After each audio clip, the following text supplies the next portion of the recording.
तो आपने सुना तो होगा डायन कभी पीछा नहीं छोड़ती। तो ये कहानी है मेरे दोस्त के ऊपर ही, क्योंकि मेरा एक दोस्त था जो कि गांव में रहता था और वो हमेशा झाड़ी पर ही काम करता था। जानते हो ना, झाड़ी पर काम 500 रुपये में जाते हैं। तो वो काम पर जाता था, तो शाम के टाइम लेट नाइट ही लौटता था। तो एक दिन की बात थी, तो हमारे गाँव के बीच में एक जंगल पड़ता है, जिसके दौरान दूसरे गाँव से हमारे गाँव में आने में जल्दी होती है। तो जहाँ 1 घंटा लगता है वहाँ 15-20 मिनट लगती है। तो उसने कहा चलो इस जंगल से निकल जाता हूँ। तो पहली बार उस जंगल से निकल रहा था। उसका नाम रोहन था। तो रोहन जैसे ही उस जंगल से निकलने लगा तो उसको पीछे से आवाज आती है, रोहन। जैसे ही रोहन को पीछे से आवाज लगी, रोहन को लगा कि कोई पहचाना पहचाना आवाज है, कोई जाना माना आदमी है पीछे। एक बार देख लेता हूँ क्या हो गया। वो पीछे मुड़कर देखता है तो पीछे कोई नहीं होता। जैसे ही वो यू टर्न लेता है, देखता है तो आगे एक लड़की खड़ी होती है, काफी सुंदर, सुशील और एकदम ऐसी कि इंसान का दिल आ जाए। वो कहता है अरे आप कौन?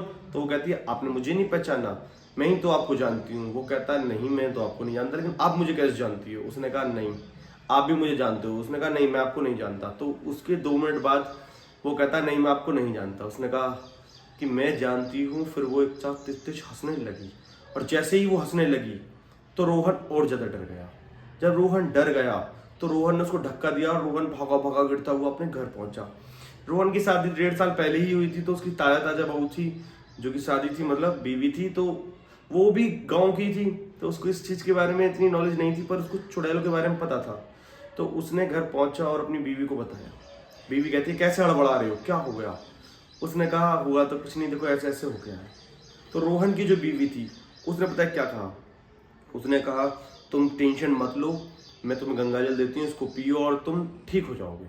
उसने गंगा जल पिया, इन लोगों ने खाना खाया, अपना सो गए। फिर 2-4 दिन गुजरे।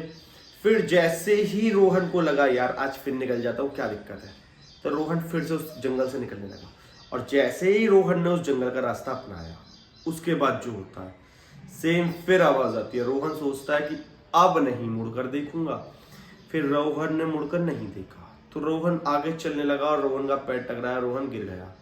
तो रोहन मुड़कर देखता है तो देखता है वो जो औरत थी वो जमीन पर बैठी थी और उसकी टांग आगे वो हुई थी, उसमें उसका पैर टकराया था और वो गिर गया। रोहन घबरा कर गाँव भागता है। रोहन जब जान लगाकर भागता है तो रोहन देखता है पता है कुछ ऐसा कि जो किसी ने नहीं सोचा होगा। वो देखता है कि पूरा गांव सुनसान है, कोई नहीं हो।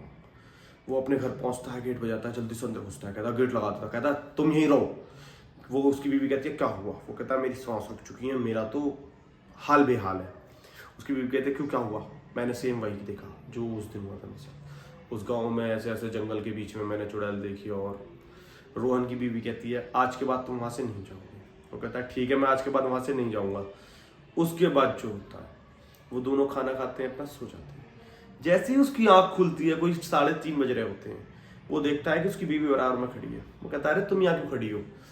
रोहन कहता है तुम यहाँ क्यों खड़ी हो? तुरंत उसकी बीवी जो थी वो हंसने लग जाती है। कहता है हंस क्यों रही हो? एक साथ वो पीछे करवट लेता है, देखता है तो उसकी बीवी तो पीछे सो रही होती है।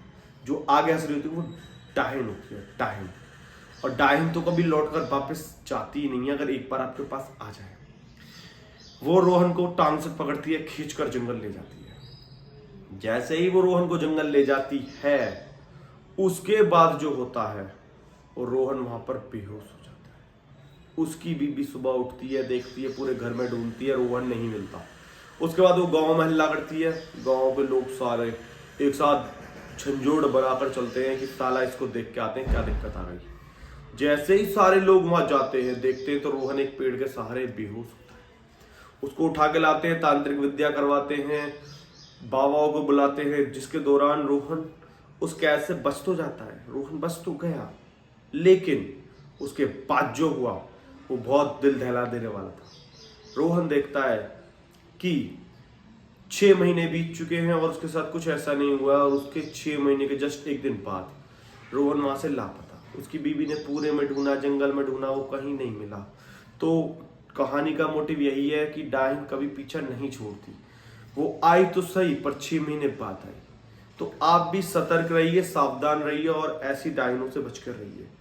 मेरी ये बात सुनाने का मतलब यही था कि कभी भी सुनसान जंगल से अकेले ना निकलिए। आई होप आप लोगों को ये बात पसंद आई होगी।